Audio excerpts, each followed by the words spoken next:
Mga kababayan, itong maitim na balak, itong Oplan Horus na I think rename lang ito no, ng mga dating plano sa pamilya. Sabi ko nga, baka yung original plan is Oplan Eliminate the Enemies. So, di ba, mga Duterte, Pastor Kibol, hindi naman ganun ni Miss Marlica yan. Sino-sino yung mga alisin? Una sa listahan, pamilyang Duterte. Lalo yung mag-ama, VP Sara, PRRD. Next, Pastor Kiboloy, right? KOJC, SMNI. Sunod mga vloggers. Nangyayari na. Ini-eliminate nila. Ang isa lang sa tingin ko na hindi pa nila na-execute ay ang eliminate si VP Sara. Pero yan na nga, may impeachment na. Diba? And ito pa, may mga nakaka-receive ng info na baka magkaroon ng Villamor 2.0 or Villamor Part 2. No? Kung paano kinidnap si PRRD baka gawin kay VP Sara, sa tingin ko nga po, baka talagang gawin yan, lalo pat malapit lang lumabas yung resulta ng investigasyon sa namatay na Pinoy sa US, nakasama ni Liza Tanas, mga first week of June yan malamang or any day from now. So para hindi yan pumutok at hindi mapag-usapan ng malala, kailangan gumawa ulit sila ng ingay na katulad ng ginawa na kay PRRD. March 8, namatay yung Pinoy sa California. March 11, binitbit si PRRD. Yun ang naging usapan buong mundo. Hindi na balita yung namatay na Pinoy na binitbit ni Liza Tanas. Ngayon, tuloy-tuloy ang investigasyon yun. Pa 3 months yun ngayong June 8. So baka lumabas ang resulta, mabuking ang kademonyohan ni Liza Tanas. At kailangan mapagtakpan yan kung ano man ang magiging resulta ng investigasyon sa pagkamatay ng Pinoy na yon. Nasangkot yung inyong first lady na gustong-gustong tawaging princess. Gusto rin niya maging princess katulad ko, na bisyosa. So para mapagtakpan yan, baka magkaroon ng Villamor 2.0. Ngayon mga kababayan, itong mga bagay na to, I think, kung talagang matino lang singiwi, and I hope matino ka rin mangga, ay, Ate Ruthie, hello. Ay, siguro dapat huwag niya tong gawin. Or maybe, sa tingin ko, pwedeng, in a way, kung matino lang talagang mag-isip singiwi or nasa tama pa rin siyang, what the heck? Okay.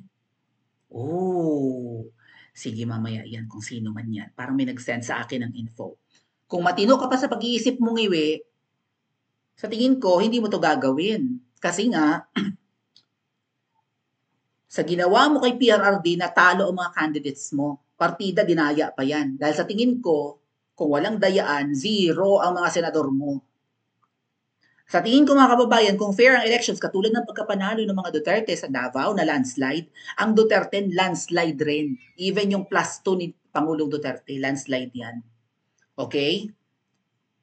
So, sabi pa Atty. Glenchong, yung lumabas na resulta ay ano na, 'di ba? Meron na talagang resulta bago pa ang election. So baka yun.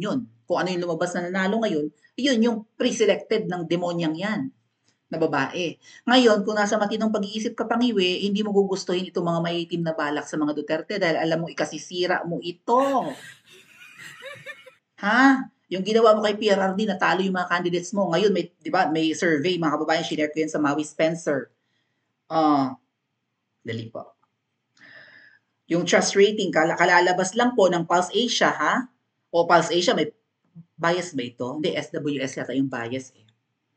So, kulelat ka ng iwi. One more, isa pang atake mo sa mga Duterte, ramdam ko. Bobolusok ka ng malala. Tama ba mga kababayan?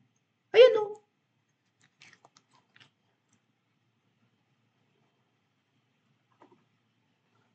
Oh.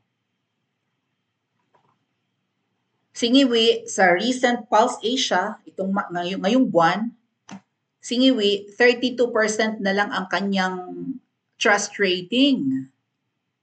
Si VP Sara, 50%. Baka nga mahigit pa dyan. Si Pangulong Duterte, na pinakidnap nyo, pinakulong nyo, di ba? Hindi ma-interview ngayon, 63% ang tiwala. Yung dating Pangulo, 63%. Ikaw na nasa posisyon na pwede kang gumawa ng ikababango ng pangalan mo, 32%. Baka nga hindi 32% ito eh. Baka 2 ka lang. Baka hindi 32, baka 2. 2%. Tama, mga kababayan? Oh. So, lahat ng pinaggagawa mo, Nakademonyohan mo or kademonyohan ng asawa mo, rumiresback, bumabalik sa'yo. Nagbalasa ka ng cabinet members mo nitong nakaraang mga araw. Sabi mo, nagsalita na ng ang taong bayan, mag-resign kayo. Kailangan ang mga ilalagay sa posisyon ay mga magagaling mag-perform na opisyalis. Lintik, yung pinag-resign niya, binalik din niya. Isa or dalawa lang yata yung talagang tinanggal niya. Dahil nga maka-Duterte yung isa naman parang lutang. Oh. So, lahat ng pinagagagawa mo, kinasisira mong iwi. Walang ginagawa ang mga Duterte, si Pangulong Duterte hindi makapagsalita doon sa dahig, pero ang tiwala ng taong bayan, ang pagmamahal ng taong bayan, kitang-kita, ramdam. Gusto pa rin ng mga Pilipino ang Duterte. Ngayon mga kababayan, dahil nga po threat ang pamilya Duterte, lalo si VP Sara, biro mo yun, nakakulong si PRRD, hindi nakapangampanya, panalo landslide pa. Ganyan sa tingin ko ang totoong resulta eh. Ha? Tingin ko nanalo ang Duterte. Kompleto. Kung may manlagas man, baka isa lang.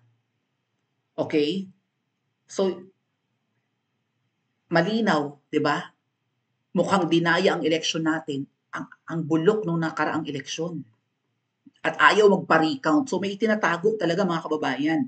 Okay? So, threat ang mga Duterte, may gawin at wala, kinakabahan na ngayon ang may mga ambisyon pagdating ng 2028. Magvo-vote in. Matagal na naming alam na nag-vote in. Pero anyway, ito po, may isang pinklawan na nagsalita na kailangan na raw po talaga na magsama-sama laban sa mga Duterte. Anong sabi dito? Former presidential spokesperson Edwin Lasierda. Spokesperson ba to ni Ngoy Ngoy? Warns that Sara Duterte presidency in 2028 could pose an existential threat to the Marcos camp. Kita mo, 2025 pa lang, pinag-uusapan na yung 2028. Sabi ni VP Sara nga, di ba? Sa 2026 natin pag-usapan yan, masyado pang maaga. This scenario might push the Marcos forces to consider unlikely alliances, including with opposition Pinklawans, to secure victory in the next election. Katatapos lang ng local elections, yung election naman susunod at nag-uusapan. Kasi nga alam nilang threat ang mga Duterte sa kanila. Sabi ng Lasierda, it makes sense now for the Marcos forces to consider aligning with someone else. Definitely not with the Duterte forces. Yung saan pinagsasabi nito? Hindi naman na-align sa mga Duterte ang mga Marcos. Di ba? Nilaglag nga nila, tinraidor nga nila eh. Hindi na, magkaribal na ang Marcos at Duterte. Binudol lang tayo, ginamit lang ng mga Marcos ang Duterte. Okay? So sabi daw, dapat daw makipag-alyado sa mga yellow and pink forces, but again, it's open to a lot of discussions. That's why they have to come up with a decision early on para kasi honestly, medyo existential threat din talaga ito sa situation of Marcoses. Banta daw talaga sa mga Marcoses. Again, plural. Okay, tama siya dito, si Edwin Lasierda. Banta sa mga Marcoses ang mga Duterte. Hindi lang sa Marcos. Sige, wait, isang beses lang uupo unless kalikutin nila ang ating konstitusyon. Yan ang nakasulat sa saligang batas, isang beses ka lang magiging presidente o isang beses ka lang tatakbo as president.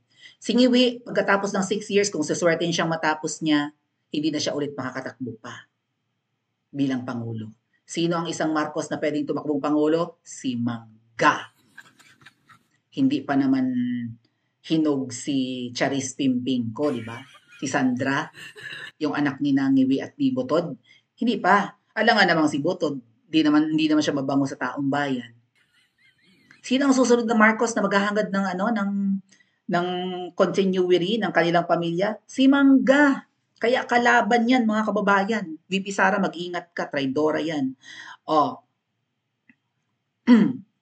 Because if VP Sara Duterte wins, expect like President Trump revenge tour. Parang si Pangulong Trump nga raw na tinalo ni Biden. Dating nakaupo si President Trump, tinalo ni Biden. Alam natin dayaan yan. Shout out sa mga nasa US.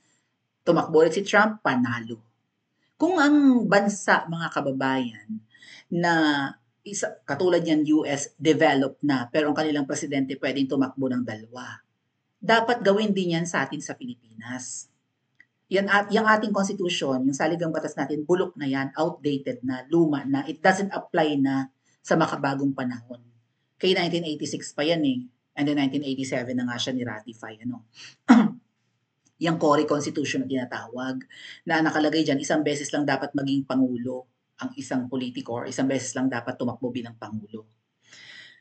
Kailangan na yung baguhin, pero wala tayong tiwala sa panahon ngayon ni Ngiwi, na kapag kinalikot nila yan, although maganda yung proposal na dapat man lang makadalawa katulad ng US, ang ating konstitusyon naman mga kababayan, kopya sa konstitusyon ng Amerika eh. So ang mga presidente pwedeng magdalawang term. So bakit hindi rin gawin sa Pilipinas? So kung dodoktorin yan or babaguhin yan or kumbaga, kailangan na natin mag-craft ng panibagong konstitusyon, ay wala tayong tiwala sa mga nakaupo ngayon. Alam nating papabor lang sa kanila. Kung siguro si VP Sara ang uupo at babaguhin ang konstitusyon, yan. Magtitiwala tayo na maayos yan at para sa atin lahat yan. Okay? Kasi ang goal ng Constitution, gawa ng paraan na payapang mamuhay ang mga Pilipino sa Pilipinas, protektado ng mga batas na gagawin na yan, and also maging maunlad. Okay? So I think that was the two purpose of Constitution. Peaceful na pamumuhay, law and order nga po, and of course, dapat umuunlad rin. Okay? Ang pamumuhay. Umuunlad ba tayo sa konstitusyon na yan? Pabulusok tayo. Kaya dapat na yung baguhin, but not this time. Wala tayong tiwala kay Tamba, lalong-lalo na kay Ngiwi. Okay. Kulang sa intellect yung Ngiwi na yan para makapagpaganda ng konstitusyon. Okay? Kasi after all, kung gagawin yan sa lower house, akit sa Senate, si Ngiwi ang pipirma pag nagustuhan niya or maganda yung konstitusyon. Anong alam niyan? College dropout yan. So alam naman natin na medyo galit na galit si Vice President Duterte sa mga pinagagawa nga sa kanilang pamilya at sa pambubudol sa kanya. So re-rest back doon. Alam nilang banta si VP Sara, magmamala Trump. Correct. Kumanda kayo.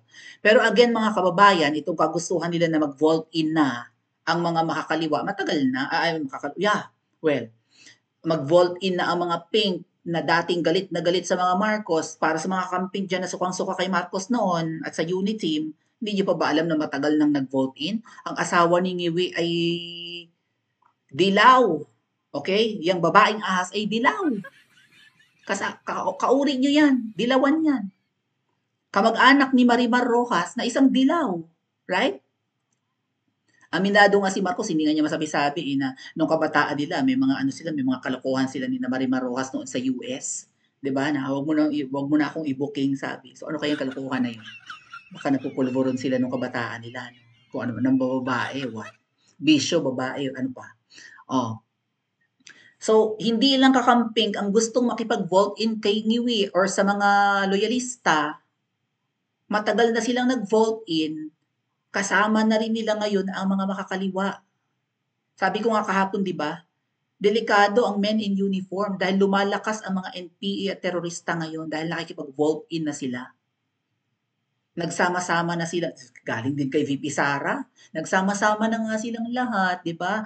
Makakaliwa, pink, loyalista, mga kurakot, mga kriminal, mga sindikato. Hindi pa sila nakontento. Humantong pa sila sa pagpapakulam sa akin. Sabi ni VP. Naalala nyo? So again, mga kababayan, ang tingin ko rito, gustuhin man ni Ngiwi na huwag durugin ang mga Duterte kung siya ay nasa matinupang pag-iisip. Pero yung mga kaalyado nila ngayon na hindi halata, yung mga makakaliwa na kasabwat ni Tamba sa pag-impeach kay VP Sara, hindi yan aatras sa original na plano nila na i-destroy ang pamilyang Duterte at ang kanilang mga kalaban. Bahagya na silang lumakas, bahagya na silang bumalik sa power, at bahagya na sila nakakamkam ng bonggang-bongga ngayon. Mauunsyami na naman for another 6 years pag umupo ang isa ulit na Duterte. Naunsyami na sila nung panahon ni PRRD, di ba? Papayag ba sila na maputol na naman itong ini-enjoy nila ngayon? So kahit siguro ayaw ni Ngiwi, kung matino pang kanyang isip, gusto ng mga dilaw.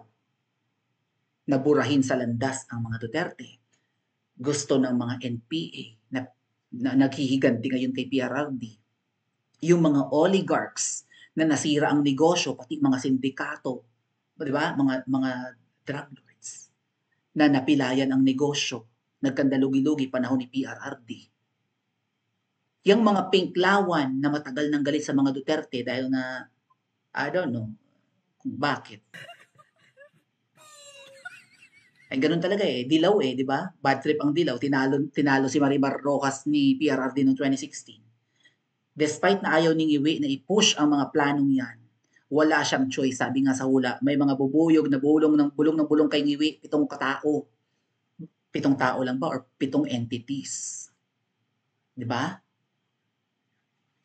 At kung pakikinggan niya kahit isa sa mga yan, or kung hindi man niya pakinggan or hindi niya susundin, baka siya pa ang mga Ngiwi. Mali kayo ng pinili na kakampi laban sa mga Duterte. Alam niyong mamamatay tao ang mga terorista at NPA. Nakipag-alyado pa kayo. Baka mamimili talaga kayo, buhay niyo o buhay ng mga Duterte. Tama ba mga kababayan? Pa-comment po sa comment section at mag-like and subscribe din po kayo.